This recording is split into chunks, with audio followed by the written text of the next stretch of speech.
আজরাইল আসিয়া বলিবে চলো হে মরণে, আত্মীয় স্বজন সবে সিভিল সার্জন ডরাবে, আত্মীয় স্বজন সবে সিভিল সার্জন ডরাবে, তবু না পারিবে কেহ বাঁচাতে মরণে,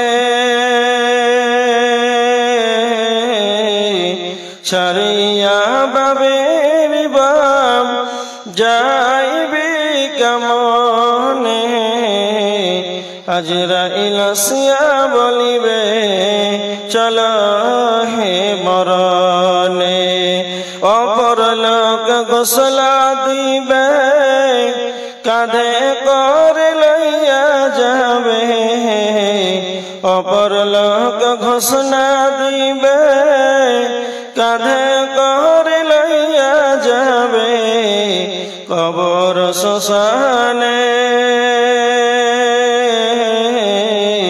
ছাড়িয়া বাবের বাম যাইবি কেমনে, আজরাইল আসিয়া বলিবে চলো। সমস্ত তারিফ আল্লাহ সুবহানাহু ওয়া তাআলার। তিনি প্রশংসার দাবি রাখেন, তিনি আমাদের হায়াত মওতের মালিক, তিনি প্রশংসার দাবিদার, তিনি একা ছত্রের মালিক। তার প্রশংসা করে আমরা শেষ করতে পারবো না, তাই সংক্ষিপ্ত প্রশংসা মহান আল্লাহ সুবহানাহু ওয়া তাআলার দেওয়া একটি ছোট্ট লাফজের দ্বারাই সকলেই প্রশংসা নবী মাক্কি, নবী মাদানী, নবী মুহাম্মদ রাসূলুল্লাহ সাল্লাল্লাহু আলাইহি ওয়াসাল্লামের প্রতি শতকোটি শান্তির ধারা বিবর্ষিত হোক। আল্লাহুম্মা সাল্লি আলাইহি, আল্লাহুম্মা বারিক আলাইহি। আপনারা যেইভাবে বসে আছেন,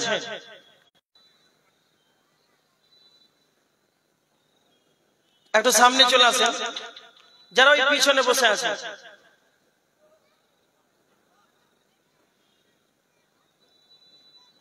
সময়ে ঈমানদার আপনি কি করে চিনতে পারবেন?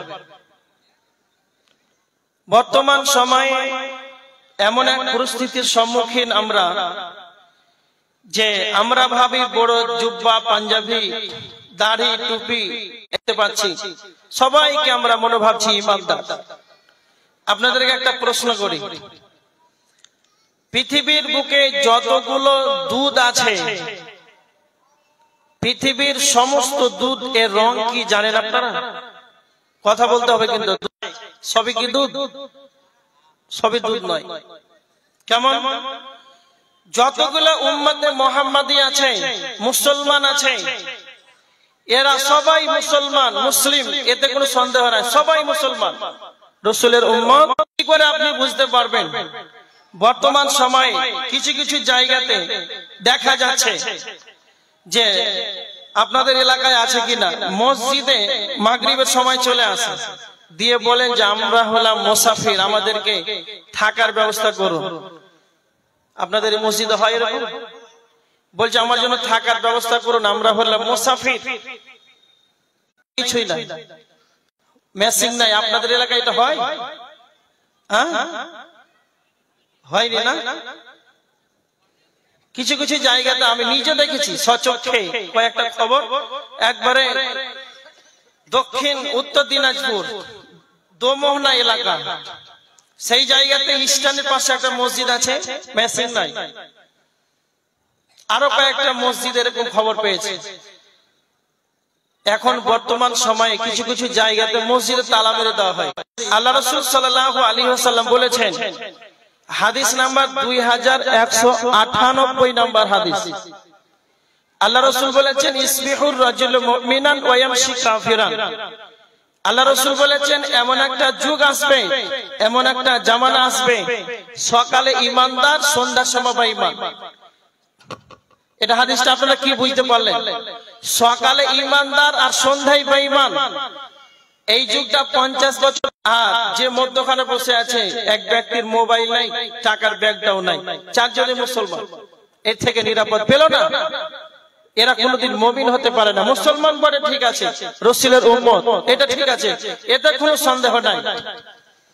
আল্লাহ রাসূল সাল্লাল্লাহু আলাইহি ওয়াসাল্লাম বলেছেন, সকালে ঈমানদার, সন্ধ্যায় বেঈমান, সন্ধ্যায় ঈমানদার, সকালে বেঈমান, দুনিয়ার স্বার্থে ঈমান। এবার আপনি বলেন তো, আপনি মসজিদে 5 ওয়াক্তের মুসাল্লি, চায়ের দোকানে চা খেতে যান, আপনার পাড়া প্রতিবেশী গ্রামবাসী যেখানে আপনি গল্প করেন, আপনার মুখের দ্বারাতে আপনার প্রতিবেশী কষ্ট পায়, আঘাত পায়, না আপনার মুখের দ্বারা তারা শান্তিতে আছে?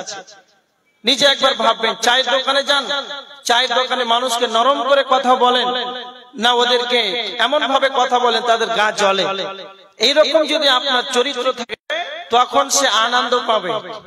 আর যখন তার দ্বারাতে কোনো খারাপ কাজ হবে তখন সে দুঃখ পাবে, কষ্ট পাবে, মুখটা মলিন হবে, মনটা ভারাক্রান্ত হয়ে যাবে। বর্তমান এই হাদিসটাকে আপনি বুঝতে চাইলে এবার দেখেন, আল্লাহ নবী বলেছেন মুসলিম জায়গা হলো মসজিদ, ওয়া আবগাদুল বিলাদ ইলাল্লাহি আসওয়াকুহা, আল্লাহর নিকটে সবচাইতে নোংরা জায়গা, আল্লাহর নিকটে সবচাইতে অপছন্দনীয় জায়গা হলো মসজিদে। যেন এশারে সালাত আদায় করলাম, 5 জন 6 জনকে পেলাম, বাদ বাকি যেন সব বাজারে।